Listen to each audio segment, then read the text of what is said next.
joining me, brethren. Remember, as you are tuning in, after reading the caption of the broadcast, read the description of the broadcast as well. Then like it, hear it. Invite your friends, invite your not so friendly friends. Tell them to join us as usual. Tell them that Mayegun today, Mayegun is live. And if you have done that already, thank you. So, chat tonight is going to be a long one, and hopefully we'll be able to cover it all in time and then maybe take calls. Right? So, thank you so much for joining me. So, we are starting tonight with the repeated sort of like an advice to advice for Atiku and Tinubu, two old men. One is vying to remain in office for another 4 years. The other one has been trying for years to be the president of Nigeria. They are both like clocking, anyway, Atiku is clocking 80. By the time you get to next year or your charade, so it will be clocking 80 or thereabouts. Tinubu will be probably like a 74, his own football age, you would say. So there is a man that worked for Tinubu, who also happened to be one of the leaders of the Northern Elders Forum. His name is Baba-Ahmed. Probably know him. Oh, yeah, he's Daddy's brother, senior brother. So he was appointed by Tinubu in 2024 to go work for Shitty Man, who is the vice president of Nigeria. Then Baba-Ahmed said he felt like Tinubu's government, right, has no real clear sort of direction. And therefore, he couldn't, in all morality or so, right, that he couldn't stick around to continue to pretend that Tinubu's government meant well for Nigeria. In this sense, he decided to resign. So he resigned. Now he's returned back to the fold of the Northern Elders Forum, where they are now sort of like positioning themselves as the Kingmaker for 2027. So he was with Sheung a few days ago, where he told him that if he had his way of advising Atiku and Tinubu, he would tell them not to vie to run for any office in 2027. That Atiku could be a kingmaker, the man that will become so powerful, even though he won't be president, right? Because I said I have a lot to share with you tonight, so I'm going to just go straight into it, right? So we'll start with this, and then the recent interview, the one that sort of like motivated the writer for this broadcast this evening. So, Baba-Ahmed. I had a program with you here where I said, if I had my way, 2 people would not run in 2027. They will not run at all. President Tinubu and Vice President Atiku. Then you have a really good chance of giving Nigerians a choice to pick the best candidate. The reason why President Tinubu shouldn't run, I think, is that he's run out of steam. I don't think that he has the capacity to continue to govern this country beyond 2027. I'm speaking honestly without any prejudice to him. I think he's fulfilled his ambition. He had become president of this country. By 2027, he would have served for 4 years. It would have been the best time for President Tinubu to say, I need a younger person. I need a healthier person. I need somebody who's more focused on governance. And for Vice President Atiku, the same thing. They really owe this country the responsibility to say, we don't have to be presidents in 2027. The country needs fresh blood. The country needs a new lease of life. We're the wrong people to provide it. I know I'm talking, it sounds crazy, but this is honestly what would have been the best thing. So, ideally, if you say this, politically speaking, but almost impossible to tell Bola Tinubu, don't run in 2027. Tell Atiku, don't run in 2027. But it doesn't stop us from saying it. Sometimes the most impossible things are the best correct things as well.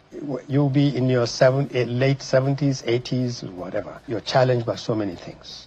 And the country is becoming increasingly more and more difficult to govern.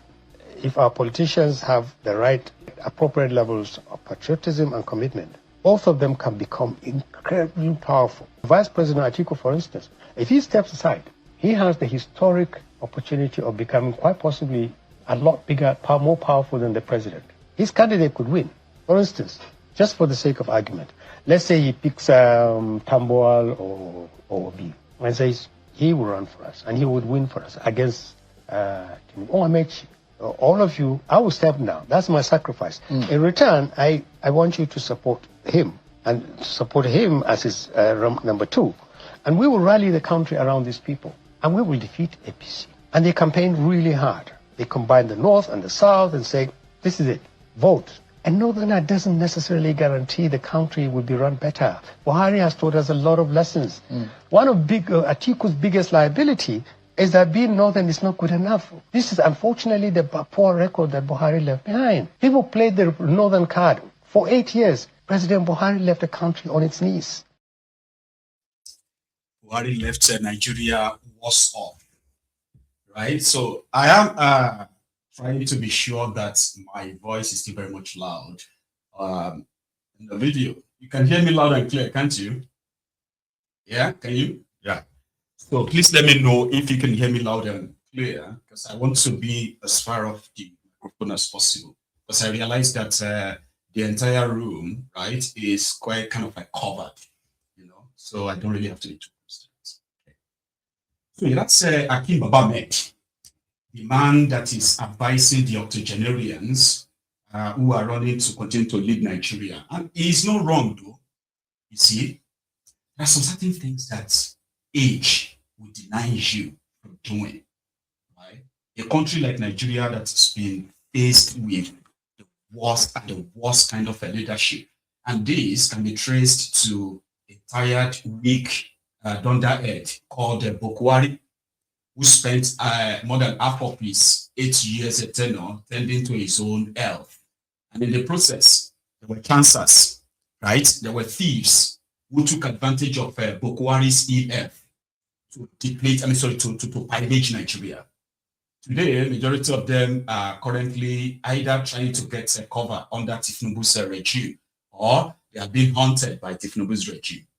Now, Tinubu himself is an old guy, very old, and enough that he is also very sick.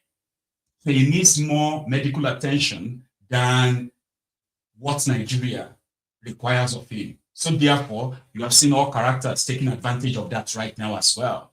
Milking the country. You know what I mean?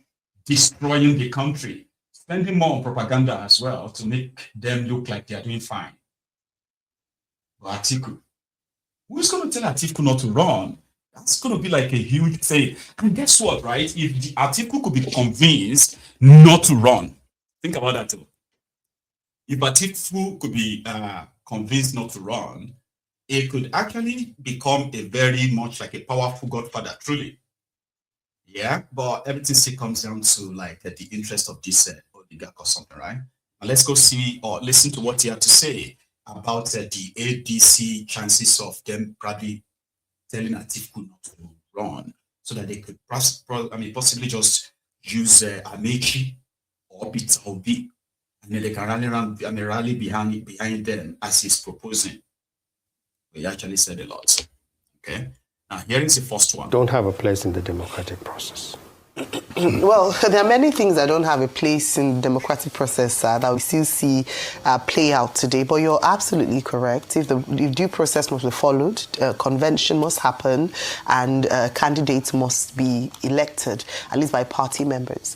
But let me listen. The ADC avoid an implosion that you've predicted in the event, that is, that Alhaji Atiku Abubakar emerges as a flag bearer. Because what the ADC is positioning itself to be is a viable opposition in the next elections, and you've identified an opportunity for them in your last interview, saying that based on the performance of the APC government, it might not be a clear road for them to emerge as winners in 2027. How can the ADC take advantage of this, despite the implosion you're seeing ahead of time? If anything happens, during the convention or after the convention, how can they consolidate? How can opposition parties like the ADC work together to present themselves as viable, alternatives come 2027? Well, I'm beginning to sound like a broken record when I say the most important thing that ADC can do, and the single most important commitment that Vice President Atiku can make to this country in all his years of labor and strive to build a democratic process in this country is to decide not to run. You've got to do something that is so dramatically outside the box that Nigerians can sit up and say, these are not just another recycled politicians trying to replace Tinubu. And of all those things, it has to be something that Atiku would do. And one of them is not to keep insisting that he has to run. And I will give you my reasons. I'm not the most popular person for Atiku or his camp for saying this, but look at it. President Buhari ran for 8 years. He didn't run well. If he had, he would have mitigated the damage of all this business of, we must have 8 years, we must have 8 years.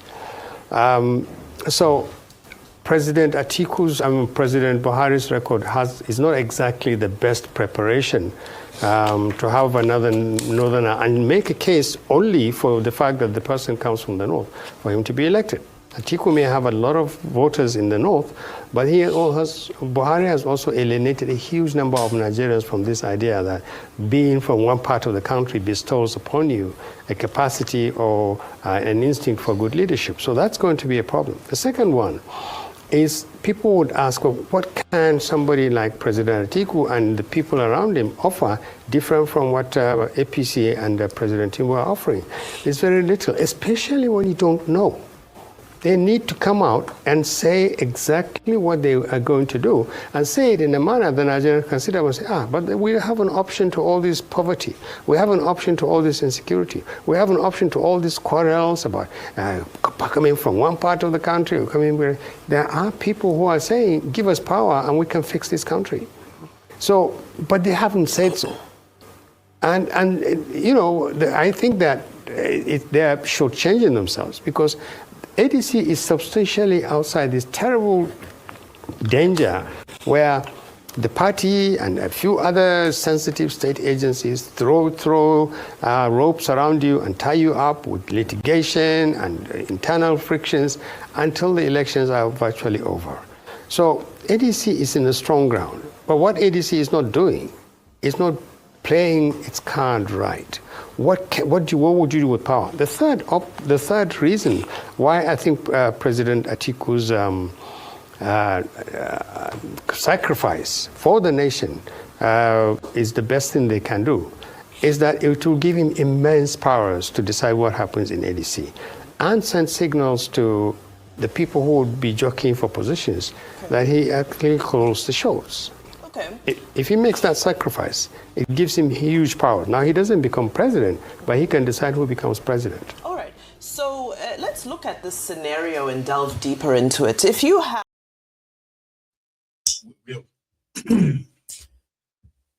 So his own point is quite objective. Bukwari just did 8 years. And as they have been doing, it should now be the South, even though a lot of people argued against that. That's also part of the reasons why Nigeria is where Nigeria is, where some people believe that rotating this public office makes it a turn-by-turn sort of like arrangement without the people being the center of it. So they've tried it with Bukwari, they've tried it with Tinubu. It is practically the same. All right. However, if Atiku could be talked out to say, listen, Bukwari was a northerner, failed so woefully. Any northerner right now trying to slug it out with Tinubu is possibly going to reinforce the position that no, a northerner just spent 8 years, so therefore a southerner should also spend 8 years. So in that regard, Atiku could become the most powerful Nigerian in that sense by not running, pulling his weight behind some other younger candidates that could then go possibly slug it out. His own opinion, though. So when they said that, but here, why is everyone feeling like Atiku is going to be the ADC candidate? Well, people are saying, if you look at those who are pushing for Atiku, right? In all honesty, they are mostly the establishment sort of like rats, so to say, because the idea of these guys coming to promise you the same thing every 4 years, give you light, will give you electricity. Now they have added, will give you security, will give you blah, blah, blah, blah. It's almost the same in this sense. So once they get the power, it is going to be how to share the spoil of their way, which is what Tinubu is doing, just what Buhari did. If there is a possibility that Obi may not do that. Now, what that means for the political establishment is going to be as if to say they are just carrying their own food and giving it away. Because Nigeria, as you know, in case if you don't know, or you probably won't agree, or you should agree, Nigeria is a turn-by-turn Nigeria limited, okay, where everybody is just waiting for his own turn. They will tell you everything you want to hear. And mind you, it's actually not their fault. It is how the system is built over time. So you may be wondering, these guys are always doing this. Why can't they do what is right? They can't do what is right because the foundation is completely wrong. So would Peter Obi be anointed like it was done in Labour Party? So Hakim Baba-Ahmed said, if they should go into primaries, considering all the factors that actually really will make the outcome of any primary goes, whichever way they want it to go, right? Peter Obi stands no chance. And why is that? Because Atiku, over time, has built those around him, like I said, they are all expecting something. Eventually, they want to work to make somebody president or make somebody anything, and they want to be rewarded with positions, and then the autocracy will continue in that sense. All right. So if they are to go and choose who is going to be the presidential candidate of the party, a lot of people believes that Atiku, should I say, is that a lot of people? No. But some people believes that Atiku doesn't even have to spend money. Like people used to kind of like to know, right? That Atiku's dollars, delegates, buying delegates. So Atiku possibly doesn't even have to spend any money because those who have positioned themselves as delegates who will then vote for the candidates, right? They themselves are seen themselves as stakeholders and investors in the presidency of Atiku. That's something that will likely make it impossible for Peter Obi to go into primaries with them and win. Others are saying it is money. So here is what Baba-Ahmed had to say about it. I think the comment that Dr. Arlu made was not that Peter Obi shouldn't contest. The point he was making is that if you go through the conventional process of bringing out a candidate for a party, and that's the convention, not an anointing, not a handover, surrender to the ticket, Peter Obi is likely to lose. He used the word 100 times. I more or less agree with him. Vice President Atiku is head and shoulders better than all the other candidates in terms of emerging through a convention. Either he does this either through experience or he has wider spread, better structures and more loyal people. And he understands the mechanics of internal democratic politics, I think better than the others. I think Governor Peter Obi's people and himself are not helping his case. What he really needs to do, I think, is to go out and soil his boots. I think he's the most traveled politician I've seen in the recent time, and that's good for him. He tries to stay in touch with grassroots, which is good for him. But what he needs to do now is to really sit down with his people and come to terms with the fact that he's now running against hardline politicians who also have their eyes on the same thing that he has his eyes on. What Vice President Atiku did in terms of saying to his people, calm down, we don't want to start trading insults with each other, was the right thing.